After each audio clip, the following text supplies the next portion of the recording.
అక్క, మీ పేరు అక్క? అక్క, మనం రీసెంట్గా చూసుకుంటే ఒక చిన్న పాపని వాళ్ళ పిన్నియే చంపింది. ఇలా ఎందుకు చంపుతున్నారు అక్క? దేనికి కారణం? ఆడవాళ్ళు ఈ మధ్య వరుస పెట్టి హత్యలు చేస్తున్నారు. కారణం అక్క? ఆస్తులు గొడవలు ఉన్నాయో తెలియదు, లేకపోతే ఈ పాత కక్షలు ఉన్నాయో తెలియదు. ఈ పసివాళ్ళు ఏం చేశారు? ఈ పసివాళ్ళని ఎందుకు చంపడం అన్యాయంగా? ఏదన్నా ఉంటే మీరు చూసుకోండి, మీరు ఏమైనా చేసుకోండి. ఇంతవరకే కానీ ఈ పసివాళ్ళు ఏం చేశారు? వీళ్ళని ఎందుకు చంపడం? ఎంత చక్కగా, ఎంత ముద్దుగా ఆ అమ్మాయి ఎంత బాగుంది. 5 ఏళ్ల పాప అంటే అసలు ఆ అమ్మాయికి ఏం తెలుసు? చక్కగా ఆడుకునే పాపను తీసుకెళ్ళి గొంతు కోసి బాత్రూంలో పడేసిందంటే అసలు ఆడదేనా? దానికి పిల్లలు లేరా? అసలు మనిషి అయినా? మానవత్వం అనేది ఉందా? ఎటువంటి మెసేజ్ని ఇవ్వడానికి అటువంటి పసిదాన్ని చంపింది? ఈ చిన్నపిల్లల హత్యలు ఎందుకు జరుగుతాయి అంటే ఆస్తుల తగాదాలు ఉండాలి, లేకపోతే వ్యక్తిగత కక్షలు ఉండాలి, లేకపోతే కుటుంబ కక్షలు ఉండాలి, లేకపోతే అక్రమ సంబంధాలు ఉండాలి. ఇవైతేనే ఇటువంటి పిల్లల్ని చంపడానికి ఒడికడతారు వీళ్ళు. మరి ఇవి ఏముండి చంపిందామా? అందులో పిన్ని అంట. మరి ఆవిడ ఏ రకమైన పిన్నో తెలియదు. మరి తండ్రి తరపున బంధువా, తల్లి తరపున బంధువా, ఎవరి తరపున బంధువో తెలియదు. కానీ ఇది మాత్రం చాలా దారుణం. చిన్న పాప, చాలా క్యూట్గా ముద్దు ఉంది. నాకైతే మాత్రం చాలా బాధ వేసింది. పాప ఫోటో కానీ పాపను కానీ చూస్తే చాలా బాధపడ్డాను. ఇప్పుడు చంపిన భర్త వచ్చి వదిలాడుతున్నాడు కేసు వద్దని.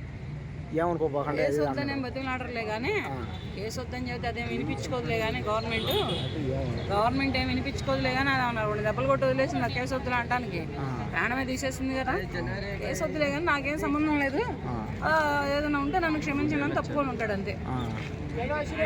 హత్యకి నాకు ఎటువంటి సంబంధం లేదు, అది ఎందుకు చంపిందో నాకు తెలియదు కానీ నన్ను అయితే క్షమించండి అని తప్పుకొని ఉంటాడు. ఈ మధ్య అంతా ఆడవాళ్ళు చంపుతున్నారు అన్నమాట వరుసగా. ఇలా దేనికి చంపుతున్నారు, దేనికి చేస్తున్నారు అర్థం అవ్వట్లేదు. మీరేమంటారు? అడిగి తీసుకోండి, అడిగి ఇవ్వకపోతే వదిలేసుకోండి, లేదా మీకు ఎక్కడ కావాలంటే వెళ్ళిపోండి. మీకు ఎక్కడ కావాలంటే ఎక్కడ దొరికితే అక్కడికి వెళ్ళిపోండి. అంతేగాని మనుషుల ప్రాణాలు, పసిపిల్లల ప్రాణాలు, ప్రాణాలు ఎందుకు ఇలా చేస్తున్నారు? ఆడవాళ్ళు ఎందుకు ఇంత దారుణంగా తయారవుతున్నారు? సమాజానికి ఎటువంటి మెసేజ్ ఇస్తున్నారు? మహిళలు ఇటువంటి పనులు చేస్తూ ఉండండి, ఇక మగవాడు ఏమైపోతాడు? వీళ్ళని కన్నా పెద్దవాళ్లే కానీ, వీళ్ళు చుట్టుపక్కల బ్రతుకుతున్న వాళ్లే కానీ ఎలా ఆలోచిస్తారు? వీళ్ళకి ఎటువంటి మెసేజ్ ఇస్తున్నారు? వీళ్ళ ఇంట్లో ఉన్న వాళ్ళు ఏమవుతారు? వీళ్ళ తల్లిదండ్రులే కావచ్చు, భర్త పిల్లలే కావచ్చు, ఎవరైనా కానీ ఇది అవ్వచ్చు. వాళ్ళ పరిస్థితి ఏంటి ఇలా చంపడం వలన? వీళ్ళు చంపి వీళ్ళు లోపలికి వెళ్తారు. వీళ్ళ ధీమా ఏంటంటే చంపుతున్నాం, బయటకు వచ్చేస్తాం, ఒక 6 నెలలు ఉంటాం, 3 నెలలు ఉంటాం, తర్వాత అయినా బెయిల్ ఇచ్చిద్ది, సాక్ష్యాలు ఉండవు, లోపల వేయలేని ఒక ధీమా. ఇది కాదు న్యాయం చేయాల్సింది, ఇది కాదు చట్టం చేయాల్సింది. సరే, చట్టం తన పని తను తీసుకెళ్ళి న్యాయస్థానం ముందు పెడుతుంది. న్యాయస్థానం చేసేది ఏంటంటే ఇటువంటి అన్యాయంగా నిండు ప్రాణాలను తీస్తున్న వాళ్ళని ఎవరినైనా, అది పురుషుడే కావచ్చు, మహిళే కావచ్చు, ఎవరినైనా కానీ కాలు చెయ్యి తీసి రోడ్డు మీద వేసేయాలి. వాళ్ళని కూర్చోబెట్టి లోపల మేపి, వాళ్ళకి ఏమైనా హెల్త్ ఇష్యూస్ వస్తే హాస్పిటల్ చుట్టూ తిప్పి, పోలీసులు వాళ్ళకి సెక్యూరిటీ గార్డులుగా ఉండక్కర్లేదు.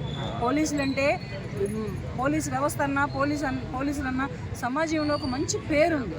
ఆ పేరుని ఇలా కాపలాదారిలాగా చేసి న్యాయస్థానాలు వాళ్ళకున్న మంచి పేరుని చెడగొట్టద్దు. వీళ్ళ కాళ్ళు చేతులు తీసేయండి అయ్యా. వీళ్ళు చేసిన తప్పుకి, వీళ్ళు చేసిన పాపానికి, వీళ్ళు తీసిన నిండు ప్రాణానికి వీళ్ళని ఉరి కూడా తీయొద్దు, ఎన్కౌంటర్ కూడా చేయొద్దు. ఎన్కౌంటర్ చేస్తేసేపు 10 నిమిషాలు కొట్టుకుంటారు, ఉరి తీస్తేసేపు అరగంట కొట్టుకుంటారు, గిలగిలా కొట్టుకొని చచ్చిపోతారు. అట్లా కాదు. వీళ్ళు చేసిన పనికి కాలు చెయ్యి తీసి రోడ్డు మీద వేస్తే ఇంకొకళ్ళు చేయాలన్నా కానీ వెన్నులో వణుకు వస్తుంది, భయం వస్తుంది, చేయాలన్నా కానీ ఆలోచన వస్తుంది. ఎందుకులే పోనిద్దాంలో వదిలేసేద్దాంలో అని ఒక ఆలోచన వస్తుంది. అంతేగాని మనిషి ప్రాణం తీసేదాకా మాత్రం దిగజారు. ఇలా చేస్తే బాగుంటుంది. ఇటువంటి న్యాయాలు, ఇటువంటి చట్టాలు వస్తే, ఇటువంటి కరుడుగట్టినటువంటి శిక్షలు వేస్తే సమాజం మారిద్దని నేను ఆశిస్తున్నాను. ఇటువంటివన్నీ కూడా కొంచెం న్యాయస్థానాలు ఆలోచించి మంచి నిర్ణయాలు తీసుకొని ఇటువంటి శిక్షలను అమలు చేయాలని మరీ కోరుకుంటున్నాను. ఓకే.